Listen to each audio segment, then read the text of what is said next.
Uniform magnetic field intensity find करने के लिए अपन टोरोडॉल एप्लीकेशन को यूज करते हैं।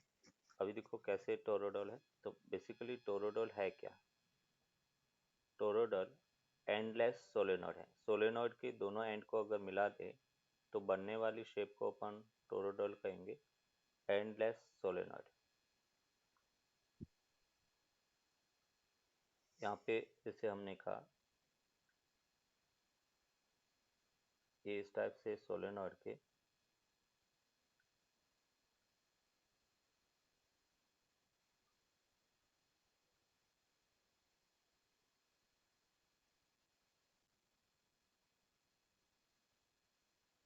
ये जो शेप बनेगी उसको अपन सोलेनॉइड कहेंगे, एंडलेस सॉरी टोरोडल।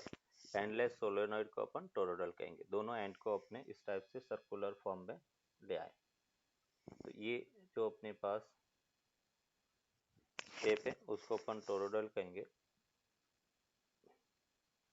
इस टोरोडल के अंदर और बाहर बेटा यहाँ पर भी फील्ड इंटेंसिटी जीरो होगा, आउटर पॉइंट पर भी फील्ड इंटेंसिटी जीरो होगा। फील्ड इंटेंसिटी केवल एक्सिस पर ही होगा। तो यहाँ पे ये हमने कहा कि एक आर डिस्टेंस का एम्पीरियन लूप है। सपोज ये मैंने एक एम्पीरियन लूप ले लिया, एम्पीरियन लूप, और एम्पीरियन लूप का कितनी लेंथ का है, कितनी रेडियस का है? तो आर रेडियस का एक एम्पीरियन लूप है। और अगर अपन एम्पियर्स लॉ यहाँ पे अप्लाई करें तो close integral B dot T L equals to mu naught into enclose current, ये फॉर्मूला होता है। अभी मैं ये कह रहा हूँ कि इसमें टोटल नंबर ऑफ टर्न्स बेटा सपोज एन है, टोटल नंबर ऑफ टर्न्स वो एन के इक्वल है, और करंट है वो आई फ्लो हो रही है। तो एनक्लोज करंट की अगर अपन बात करें जैसे B dot D L, D L को बेटा आपने लिखा 2πr, यहाँ पे एक एलिमेंट अपने लिया और ये एलिमेंट बेटा अलोंग द एक्सिस है डी एल, और बी है वो भी एक्सिस के अलोंग है। तो दोनों के बीच का एंगल जीरो हो गया तो कॉस जीरो 1 होता है। तो बी इंटू 2πr बेटा equals to mu naught enclose current को अपन एन इंटू आई लिख सकते हैं। एक लूप के अंदर करंट आई है, total number of loops N है, तो म्यू नॉट एन आई के इक्वल होगा। मीन्स यहाँ पर हम कहेंगे कि B magnetic field intensity that is mu not N 2πr into I के इक्वल होगा। तो ये अपने हम लिख सकते हैं mu not an into I. Same result है, सिंपल डिफरेंस क्या है? यहाँ पर स्मॉल एन है वो एन अपॉन 2πr के इक्वल है। ये भी नंबर ऑफ टर्न्स पर यूनिट लेंथ है, नंबर ऑफ टर्न्स पर यूनिट लेंथ।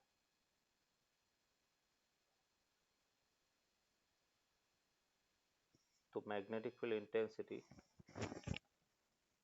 ड्यू टू बेटा toroidal at axis point, outer point और इनर पॉइंट दोनों जगह बेटा जीरो होगा, केवल उसके एक्सिस पर ही फील्ड इंटेंसिटी और यूनिफॉर्म होगा, कांस्टेंट होगा, और वो होगा कितना? म्यू नॉट एन आई के इक्वल होगा। ये मैग एम्पियर्स लॉ की हेल्प से फील्ड फाइंड करने के लिए पहले फील्ड की डायरेक्शन फाइंड करेंगे। तो एम्पियर्स लॉ है वो फील्ड के बारे में कोई इंफॉर्मेशन नहीं देता है। तो जैसे अगर मैं यहाँ पे एक पॉइंट लेता हूँ पी पॉइंट, और उस पी पॉइंट पर फील्ड इंटेंसिटी फाइंड करना, तो फील्ड इंटेंसिटी फाइंड करने के लिए मैंने यहाँ पर एक करंट एलिमेंट लिया। इस करंट एलिमेंट के कारण इस पॉइंट पर अगर फील्ड देखेंगे तो फील्ड कैसा होगा? तो मैं ये कह सकता हूँ कि कोई भी, जैसे एक वायर है बेटा, करंट कैरिंग कंडक्टर है, और करंट कैरिंग कंडक्टर के कारण फील्ड कहाँ पे होता है? टेंजेंशियल होता है। तो यहाँ पे मैं ये कह सकता हूँ कि इसके कारण फील्ड इंटेंसिटी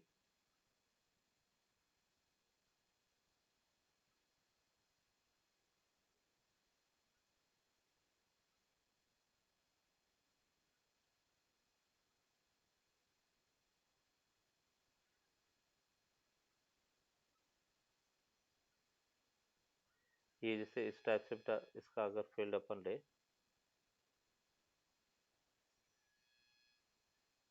ऐसे बेटा अगर कोई करंट कैरिंग कंडक्टर है उसके कारण जो फील्ड लाइन से वो सर्कुलर होती है, तो इस पॉइंट पे बेटा फील्ड कैसा होगा? देखो करंट बाहर आ रही है ऐसे, तो राइट हैंड थंब रूल से इस पॉइंट पे फील्ड इस डायरेक्शन में होगा बेटा, ये B1 होगा।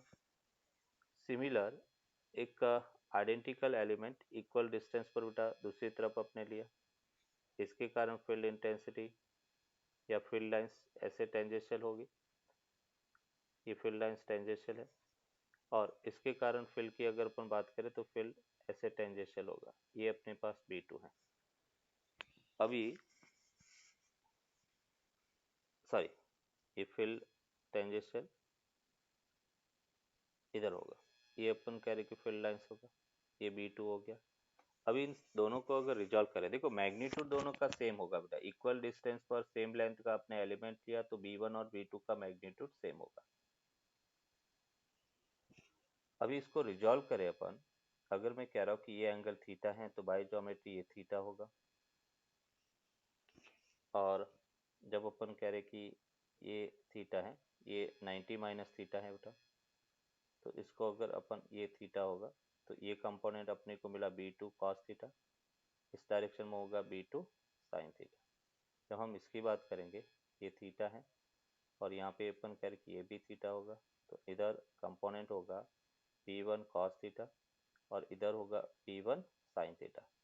अभी देखो cos theta component cancel out हो रहा है, केवल sin थीटा कंपोनेंट बच रहा है, और वो बेटा पैरेलल टू शीट है। तो मैग्नेटिक फील्ड इंटेंसिटी जब अपन देखेंगे इस रीजन में बेटा फील्ड इंटेंसिटी ऐसे होगा, नीचे की तरफ देखेंगे तो फील्ड इंटेंसिटी इस डायरेक्शन में होगा।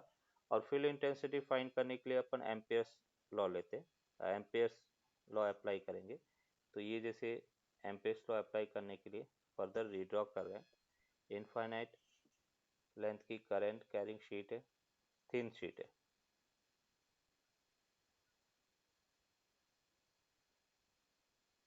ये बेटा थिन शीट है, करंट पर यूनिट लेंथ लैम्डा दे रखा है, और मैग्नेटिक फील्ड इंटेंसिटी फाइंड करना तो हमने एक एम्पियर्स लूप लिया बेटा, इस टाइप से एक एम्पियर्स लूप लिया, इसकी लेंथ L के इक्वल है, ये हमने कहा लेंथ L है, और यहाँ पे अपन कह रहे कि ये जैसे A हो गया, सॉरी इसको A ले लो, ये B हो गया, ये C हो गया, ये D हो गया, इस टाइप से अपन कह रहे कि लूप की डायरेक्शन है।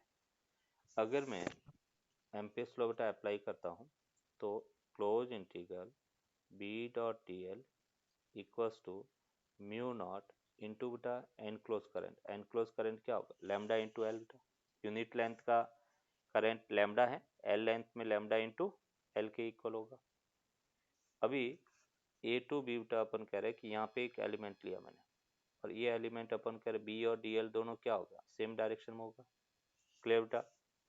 और यहाँ पे फील्ड इंटेंसिटी, यहाँ पे मैग्नेटिक फील्ड इधर होगा और डी एल इधर होगा, दोनों के बीच में एंगल 90 डिग्री, यहाँ पे बी और डी एल दोनों बेटा सेम डायरेक्शन में होगा, तो जीरो हो गया। अभी देखो कैसे फाइंड करेंगे इसको, तो यहाँ पे हमने लिखा B close integral B dot D L, B dot D L पहले ए टू बी, फिर बेटा close integral B dot D L B to C, फिर close integral B dot D L C to D, फिर close integral B dot D L, और ये अपने पास D to ए होगा, और वो किसके इक्वल मिला बेटा mu naught lambda into L के इक्वल होगा। अभी देखो बी डॉट डी एल बेटा ये कितना होगा, तो फर्स्ट अपन ये कह सकते हैं कि बी इंटू एल हो गया, फिर जीरो हो गया, फिर बेटा बी इंटू एल हो गया, फिर जीरो हो गया, और वो अपने पास म्यू नॉट लैम्डा एल के इक्वल है। मीन्स यहाँ से बेटा अपने को मिला 2BL mu naught lambda L बेटा, एल से एल कैंसिल आउट, तो B field intensity mu naught lambda by 2 के इक्वल होगा। देखो बेटा इंपॉर्टेंट रिजल्ट है, रिजल्ट क्या कह रहा है कि जब इनफाइनाइट करंट कैरिंग शीट है तो फील्ड इंटेंसिटी डिस्टेंस पर डिपेंड नहीं करता है, केवल कांस्टेंट वैल्यू है म्यू नॉट लैम्डा बाई 2 है, और डिस्टेंस पर फील्ड इंटेंसिटी डिपेंड नहीं कर रही है। तो यहाँ पे सिंपल अपन कह ठीक सकते है सर। इसका अगर ग्राफ अपन प्लॉट करें फील्ड इंटेंसिटी का, तो ये बेटा अपन कह रहे कि मैग्नेटिक फील्ड इंटेंसिटी और डिस्टेंस के साथ में तो कांस्टेंट होगा म्यू नॉट लैम्डा बाई 2 का, कई बार ये रिजल्ट अपने को पूछा जाता है, उसकी डायरेक्शन कैसे फाइंड की, that is important. Plus close integral B dot D L, और ये बी टू सी हो गया, plus close integral B dot D L C to D हो गया, plus close integral B dot D L D to A हो गया, equals to mu not two J L X. ये अपने पास है।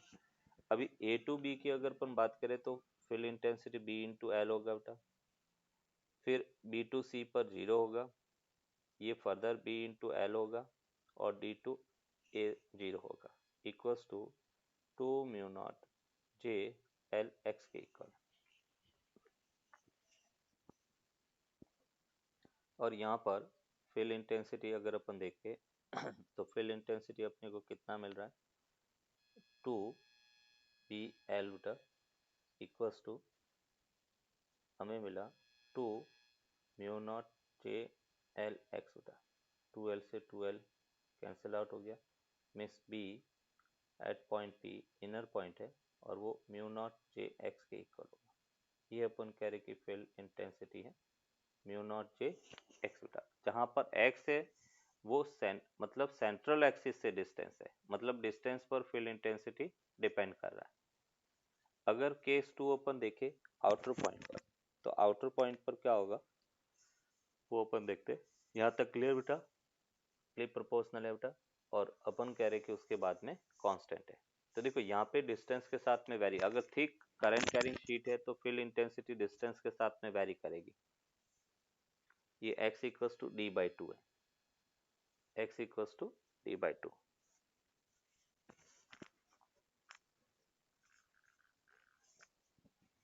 Clear. ये बेटा एप्लीकेशन अपने को हाँ सर। ये एप्लीकेशन पूछा जाता है। ये जो अपने लिया ये पहले ए टू बी बेटा, यहाँ पे लेंथ एलिमेंट dl है, और फिल इंटेंसिटी बेटा इस टाइप से पैरेलल होता है। यहाँ पर dl इस डायरेक्शन में है, फिल इंटेंसिटी इधर है, तो दोनों के बीच में एंगल 90, तो ये टर्म भी 0 हो गया। फिर मैंने यहाँ पे b और dl दोनों बेटा सेम डायरेक्शन में है, तो ये b इंटू एल हो गया, यहाँ पे परपेंडिकुलर हो गया, dl इधर है और b बेटा इधर है, तो b dl cos 90 0 हो गया। तो इस टाइप से अपन कह रहे हैं करंट कैरिंग थिक शीट है इनफाइनाइट, तो उसके कारण फील्ड कुछ इस टाइप से वेरी करेगा।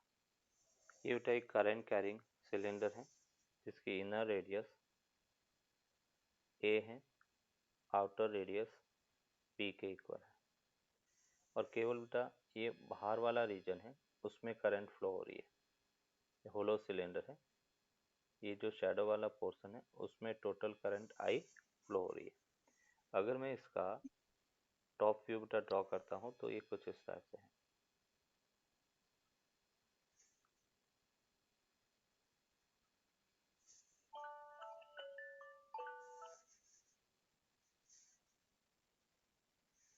ये जैसे बेटा इनर रेडियस a है, आउटर रेडियस p है, और अपने को कहा गया है कि इसके सेंटर से r डिस्टेंस पर एक पॉइंट p है, और उस p पॉइंट पर फील्ड इंटेंसिटी फाइंड करना, फाइंड p पॉइंट पर फील्ड इंटेंसिटी क्या है, जिस पॉइंट पर बेटा मैग्नेटिक फील्ड इंटेंसिटी फाइंड करना, वहां से पास होता हुआ एक एम्पियरेंट लूप लेंगे। मैंने इस p पॉइंट पर पास होता हुआ एम्पियरेंट लूप लिया, ये एम्पियरेंट लूप है। इस पॉइंट पर सपोज अपन कह रहे कि करंट अगर अप पार्ट ऐसे फ्लो हो रही है तो करंट बाहर की तरफ है, तो फील्ड इंटेंसिटी टेंजेंशियल बेटा ऐसे होगा। तो एक एलिमेंट अपन लेंगे B और dl दोनों सेम डायरेक्शन में होना चाहिए, और जब अपन एम्पियर्स लॉ अप्लाई करते हैं तो close integral B dot dl equals to mu naught into enclose current होगा, और B डॉट dl उसको अपन लिख सकते हैं B इंटू 2πr, ये फील्ड इंटेंसिटी है, equals to mu naught into enclose current, और एनक्लोज करंट अपने पास क्या होगा, तो मैं यहाँ पे कह सकता हूँ आई डैश, और आई डैश को अगर अपन फाइंड करेंगे तो total current density I upon pi B square minus A square into बेटा एरिया ऑफ ये वाला इसका एरिया, क्योंकि हमें यहाँ पे इफेक्ट केवल इस एनक्लोज करंट के कारण ही होगा। तो ये एरिया अपने पास कितना होगा, pi R square minus A square. Pi से पाई कैंसिल आउट, तो जो एनक्लोज करंट अपने को मिला वो होगा I R square minus A square upon B square minus A square के इक्वल होगा। ये वैल्यू बेटा अपन यहाँ पे रखेंगे, तो B into 2 pi R equals to mu naught I small R square minus A square upon B square minus A square के इक्वल होगा।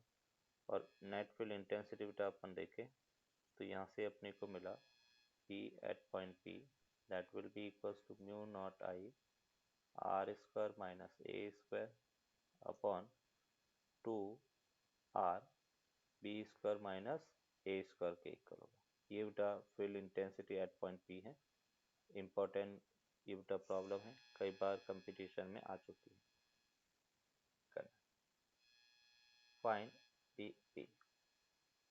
तो एक सिलेंडर ऑफ रेडियस R है, उसमें से हमने R/2 रेडियस का एक सिलेंडर रिमूव किया और जो बचा हुआ रीजन है उसके कारण जो कैविटी है उस कैविटी के एक्सिस पर एक पॉइंट बेटा मैंने P लिया और उस P पॉइंट पर फील्ड इंटेंसिटी क्या है वो अपने को फाइंड करना है।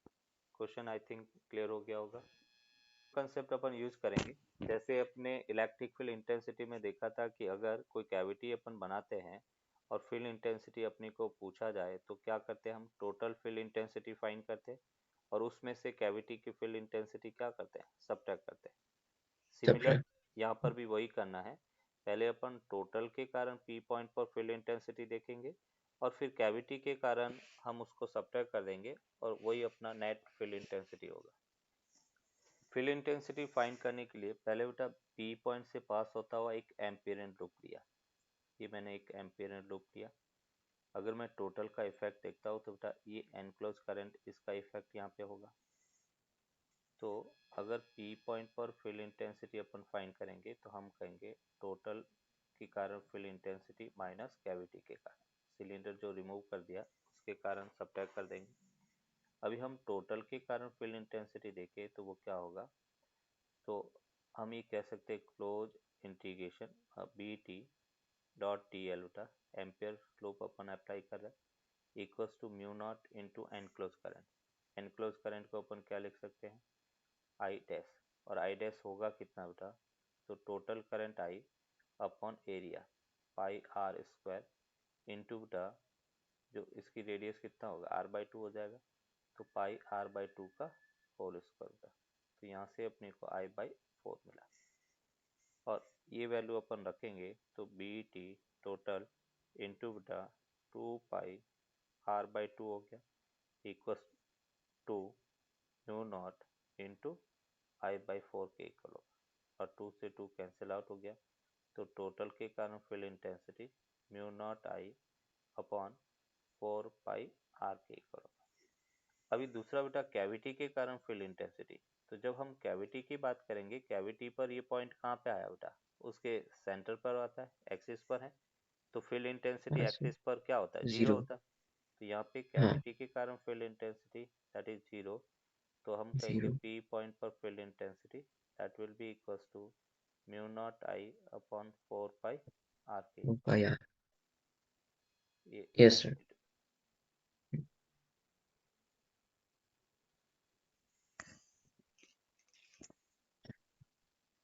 नेक्स्ट एक और प्रॉब्लम है जो मतलब बायोस एम्पियर्स लॉ से नहीं है, बायो सावर्ट्स लॉ से है।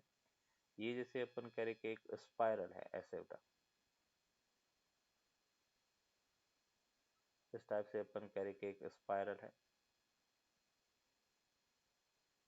और इसमें करंट है वो आई फ्लो हो रहा है, इसकी इनर रेडियस ए है, स्पाइरल की आउटर रेडियस पी है, टोटल नंबर ऑफ टर्न्स बेटा एन है,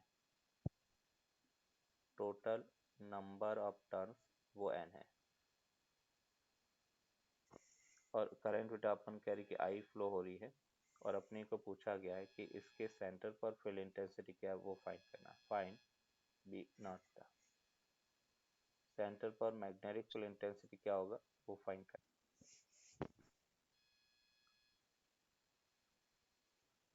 सेंटर से बेटा आर डिस्टेंस पर एक डी आर थिकनेस का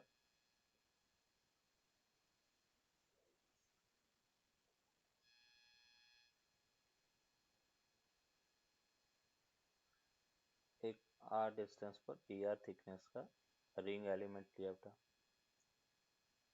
है ना। ये सब स्पाइरल है, एकदम टाइटली बाउंड स्पाइरल है बेटा। तो यहाँ पे अपन कह रहे कि इस रिंग एलिमेंट के कारण सेंटर पर फील्ड इंटेंसिटी अगर अपन देखें तो D B naught that will be equal to mu naught I upon 2 R होता है। तो इस करंट को अपने आई डैश लिखा अपॉन 2 आर के इक्वल होगा। आई डैश की वैल्यू क्या होगा, तो आई डैश को अपन लिख सकते हैं टोटल करंट आई अपॉन बेटा लेंथ क्या हो गया B minus A into length of the element that is D are.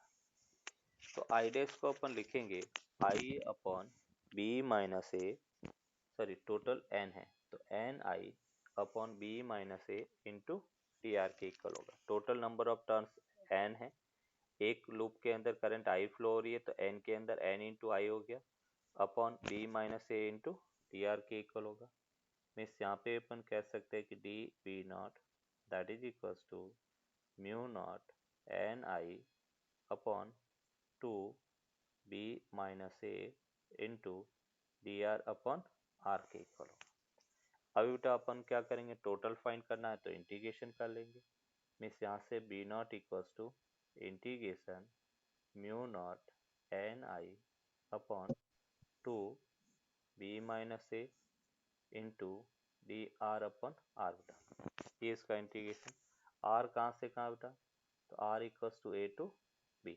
Means यहाँ से अपन कह सकते हैं mu not N I upon 2 B minus A और D R upon R L N R limit A to B. तो यहाँ से बेटा फाइनल अपने को रिजल्ट मिला mu not N I upon 2 B minus A L N B minus L N B pi. ये बेटा net field intensity at the centre point होगा। मूविंग चार्ज पार्टिकल के कारण फोर्स अपन देख रहे हैं, जैसे ये एक यूनिफॉर्म मैग्नेटिक फील्ड है, यूनिफॉर्म मैग्नेटिक फील्ड बी है, उसमें एक चार्ज पार्टिकल क्यू है, वी वेलोसिटी से एंटर कर रहा है और अपने को पूछा गया कि फोर्स कितना होगा। तो यहाँ पर force experience by moving charge particle that will be equals to Q V cross P के इक्वल होगा। फोर्स एक्सपीरियंस बेटा किसके इक्वल होगा, क्यू पी क्रॉस बी के इक्वल होगा। ये फोर्स है और उसको अपन लिख सकते हैं बेटा F on Q that is Q V B sine theta N cap के इक्वल होगा। ये अपन कह रहे कि एक्सपीरियंस फोर्स है। अगर अपन कह रहे कि जो फोर्स है वो बेसिकली थीटा पे डिपेंड करेगा कि किस एंगल पर चार्ज पार्टिकल मैग्नेटिक फील्ड में एंटर कर रहा है, उस पर अपन कह रहे कि ये फोर्स डिपेंड करेगा। तो अगर अपन केस 1 देखें, केस 1 में अपन कह रहे कि एफ थीटा इक्वल्स टू 0 है और जब थीटा 0 है तो उस केस में साइन 0 की वैल्यू बेटा 0 होता है और साइन 0 0 है तो force experience by charge particle क्या होगा, 0 होगा। इसका मतलब अगर मैग्नेटिक फील्ड इस टाइप से है और चार्ज पार्टिकल मैग्नेटिक फील्ड की डायरेक्शन में एंटर कर रहा है, ये बेटा उसी डायरेक्शन में एंटर कर रहा है फील्ड के अंदर, तो एक्सपीरियंस फोर्स हमेशा 0 होगा। और जब फोर्स 0 है तो अगर इसका पाथ की बात करेंगे तो पाथ बेटा क्या होगा, straight line without any change in speed, वो सीधा मोशन करेगा और ये अपन कह रहे कि इसका पाथ स्ट्रेट लाइन होगा। क्लियर यहाँ तक। अगर अपन कह रहे हाँ सर। केस 2 और केस 2 में अपन कह रहे F theta equals to 90 degree है और थीटा 90 डिग्री मतलब साइन 90 की वैल्यू क्या होता है 1 और मैक्सिमम होता है, उस केस में अपन कह रहे कि फोर्स मैक्सिमम होगा, और फोर्स मैक्सिमम कितना होगा, क्यू वी बी के इक्वल होगा। जब थीटा 90 डिग्री है तो फोर्स मैक्सिमम और maximum force Q V B के इक्वल होगा। अभी मैक्सिमम जब हो रहा है और उसका पाथ अगर अपन देखें तो पाथ है वो सर्कुलर होगा, चार्ज पार्टिकल सर्कुलर पाथ पे मोशन करेगा। ये जैसे अपन कह रहे कि magnetic field B inward direction में है, कोई चार्ज पार्टिकल बेटा यहाँ पर ऐसे एंटर कर रहा है परपेंडिकुलर डायरेक्शन में, ये क्यू है, बी परपेंडिकुलर, तो इसका पाथ बेटा ऐसे होगा, ये सर्कुलर पाथ होगा। यहाँ पे इसका रेडियस इधर, इस पॉइंट पर इधर, ये इसका सेंटर होगा, और आर रेडियस में वो सर्कुलर पाथ ट्रैवल करेगा। जिस एंगल पर वो एंटर कर रहा है उसी एंगल पे वापस बाहर आएगा। तो ये अपन कह रहे कि उसका पाथ है सर्कुलर होगा।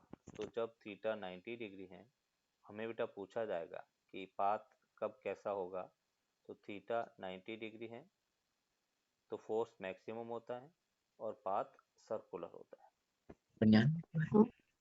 अगर पाथ सर्कुलर है तो क्या करेंगे कि उसका रेडियस कितना है वो अपने को पूछा जाएगा, टाइम पीरियड पूछा जाएगा, फ्रीक्वेंसी पूछा जाएगा। देखो कैसे, अगर सर्कुलर पाथ है तो अपन को सबसे फर्स्ट बेटा पूछा जाएगा radius of the circular path क्या है, radius of the circular path.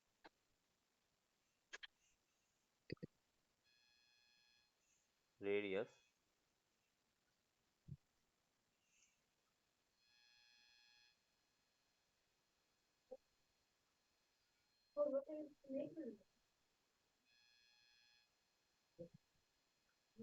Circular path की रेडियस क्या होगा वो हम यहाँ पे फाइंड करेंगे, रेडियस आर। अभी देखो कोई भी पार्टिकल अगर सर्कुलर मोशन करता है तो सर्कुलर मोशन की कंडीशन क्या होता है, centripetal force that must be equals to centrifugal force. तो यहाँ पे सेंट्रीपिटल फोर्स कौन प्रोवाइड करेगा, क्यू वी बी। इस centripetal force equals to M V square by R के इक्वल होगा, वी से वी तक कैंसिल आउट हो गया। तो यहाँ से रेडियस आर अगर अपन कैलकुलेट करें तो ये अपने को मिलेगा M V upon Q B. एक फॉर्मूला ये हो गया बेटा रेडियस का, M V upon Q B. M V वो बेटा क्या है, लीनियर मोमेंटम है, मतलब P इक्वल्स टू अपन एम वी लिख सकते हैं। और linear momentum in terms of kinetic energy अपन लिख सकते हैं रूट टू एम के बेटा। काइनेटिक एनर्जी और लीनियर मोमेंटम है रिलेशन, तो रेडियस का दूसरा फॉर्मूला अपने पास होगा अंडर रूट टू एम के अपॉन क्यू बी के इक्वल होगा। ये रेडियस का दूसरा फॉर्मूला हो गया। तीसरा बेटा अपन कहेंगे कि जो काइनेटिक एनर्जी है, अगर कोई चार्ज पार्टिकल है उसको v पोटेंशियल से एक्सलेट करे तो उसकी काइनेटिक एनर्जी क्या होता है, q इंटू वी होता है। v यहाँ पर इलेक्ट्रिक पोटेंशियल है, इलेक्ट्रिक पोटेंशियल। तो हम ये कह सकते हैं तीसरा formula r equals to under root two M ये बेटा Q V upon Q B के इक्वल होगा। ये थर्ड फॉर्मूला है। अलग अलग टाइप से बेटा इसमें अपने को क्वेश्चन मतलब प्रॉब्लम है वो पूछी जाती है। रेडियस के बाद में हम बात करेंगे बेटा टाइम पीरियड कि एक सर्कल कंप्लीट करने में कितना टाइम पीरियड लगेगा, वो टाइम पीरियड अपन यहाँ पे कैलकुलेट करेंगे, टाइम पीरियड।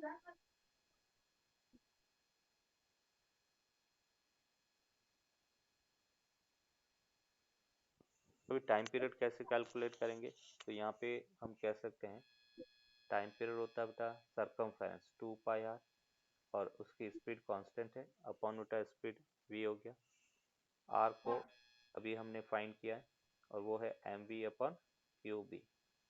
ये वैल्यू बेटा अपन यहाँ पे रखेंगे तो हमें रिजल्ट मिलेगा 2 pi M V upon Q B into V के इक्वल होगा। वी से वी बेटा कैंसिल आउट हो गया, तो टाइम पीरियड हमें मिला 2 pi M upon Q B के इक्वल होगा। ये टाइम पीरियड हो गया। अभी देखो सबसे इंटरेस्टिंग क्या है, टाइम पीरियड स्पीड पे डिपेंड नहीं करता है, चार्ज पार्टिकल किस स्पीड से एंटर कर रहा है फील्ड में उस पर डिपेंड नहीं कर रहा है। तो उसको नोट करके अपन लिखेंगे time period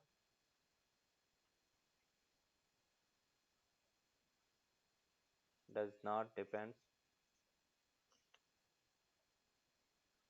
time period does not depend on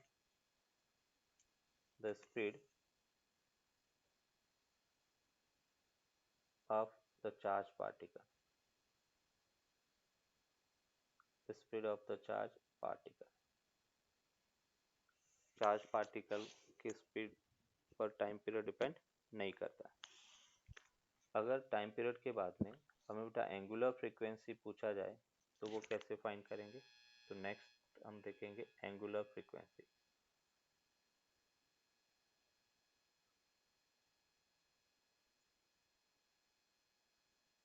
तो 2 पाई/t हो जाएगा ना।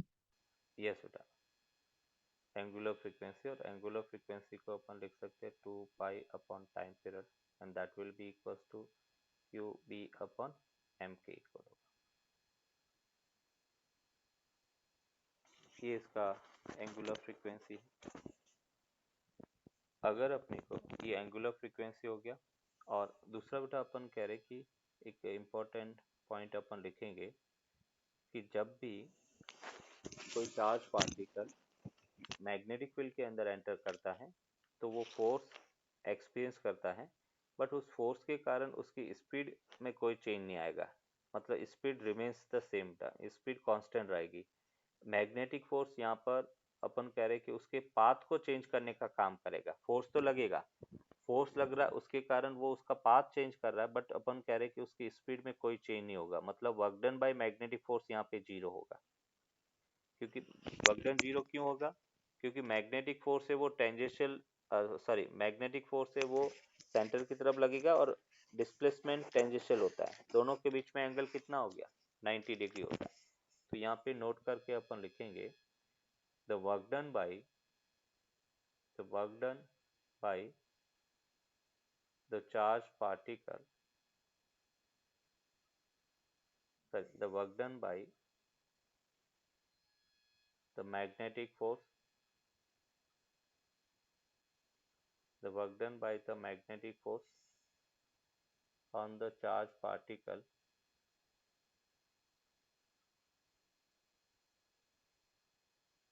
will be zero,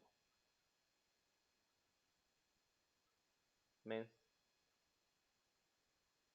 magnetic force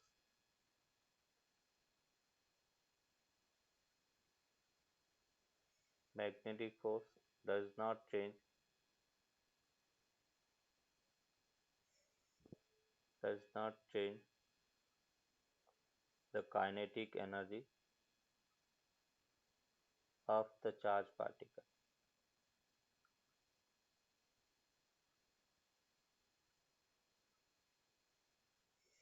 does not change the kinetic energy of charge particles, means speed है वो हमेशा बेटा क्या रहेगी, कांस्टेंट रहेगी। अपने को कई बार पूछा जाता है कि मैग्नेटिक फील्ड बी को 2b कर दे तो क्या स्पीड में चेंज आएगा, तो हम कहेंगे स्पीड में कोई चेंज नहीं आएगा।